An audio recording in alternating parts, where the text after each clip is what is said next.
সামনে গভীর সমুদ্র থাকা সত্ত্বেও চট্টগ্রাম সিপিজেটে আগুন যেন কুৎসিত দানবের মতো ছড়িয়ে পড়েছে। ফায়ার সার্ভিসের সদস্যরা, নৌবাহিনী, বিমান বাহিনী মিলে চেষ্টা চালাচ্ছেন, কিন্তু আগুনকে পুরোপুরি নিয়ন্ত্রণে আনা সম্ভব হয়নি।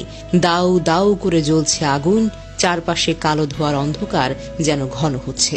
৮ তলার ছাদ ভেঙে পড়ে, ভবনের দেয়ালগুলো ঝরে পড়েছে। প্রত্যেক মিনিট আগুনের বিস্তার দ্রুততর হচ্ছে, এমনকি পাশের ৩ তলা ভবনও আগুনে আক্রান্ত হচ্ছে। আগুনের তীব্রতা এতটাই বেশি যে আধুনিক যন্ত্রপাতি ও রোবটের সাহায্যেও পরিস্থিতি নিয়ন্ত্রণের বাহিরে। চারপাশে গরমের তীব্র ঢেউ, কেঁপে ওঠা ভবন, বিস্ফোরণের দম বন্ধ করা শব্দ, সব মিলিয়ে যেন এক ভয়ঙ্কর বাস্তবতা। সিপিজেডের ৭০০ শ্রমিক নিরাপদে সরিয়ে নেওয়া হলেও আগুনের দাপট এবং ধোঁয়ার ঘনত্ব পরিস্থিতিকে আরও বেশি বিপজ্জনক করে তুলেছে। ধার্য পদার্থের আধিক্য, পানির চাপের সীমাবদ্ধতা, সব মিলিয়ে এই আগুন যেন এক ভয়ঙ্কর ভয়ালো দানব, যা এক মুহূর্তেই সব কিছু ছড়িয়ে দিতে পারে। জানা যায়, চট্টগ্রামের সিপিজেড এলাকায় দুপুর ২টার দিকে যেন নরকের দরজা খুলে গেল।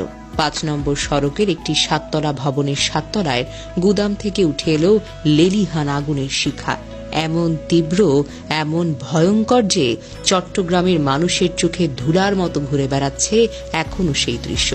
ভবনটি ছিল চিকিৎসা সরঞ্জাম এবং টুপি তৈরির কারখানা, যেখানে প্রচুর সুতা, কাপড় এবং ধার্য পদার্থ জমা ছিল। এই ধার্য উপাদানগুলো যেন আগুনকে একটা অদম্য মানবে পরিণত করেছে।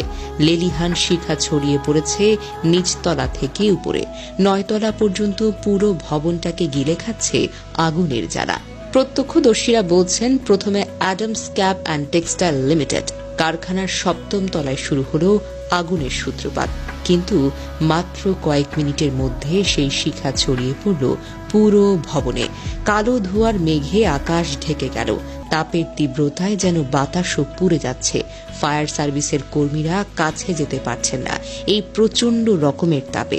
তারা দূর থেকে পানি ছিটিয়ে লড়াই করছেন, কিন্তু আগুনের লেলিহান জিহ্বা যেন তাদের চ্যালেঞ্জ করছে। ভবনের ছাদ ধসে পড়তে শুরু করেছে, ধপাস ধপাস শব্দে যেন মৃত্যুর ঘণ্টা বাজছে। লেলিহান শিখা আরো উঁচুতে উঠছে, যেন চট্টগ্রামের আকাশকেও চ্যালেঞ্জ করছে। এই অগ্নিকাণ্ড, এই ভয়াবহ যুদ্ধে ফায়ার সার্ভিসের ২৩টি ইউনিট সার্বিক্ষেপে লড়াই করছে। তাদের সাথে যোগ দিয়েছে বাংলাদেশ নৌবাহিনীর ৪টি অগ্নি নির্বাপক ইউনিট এবং বিমান বাহিনীর ফায়ার ইউনিট। আইন শৃঙ্খলা রক্ষা এবং উদ্ধার অভিযানে সেনাবাহিনী, বিজিবি এবং পুলিশের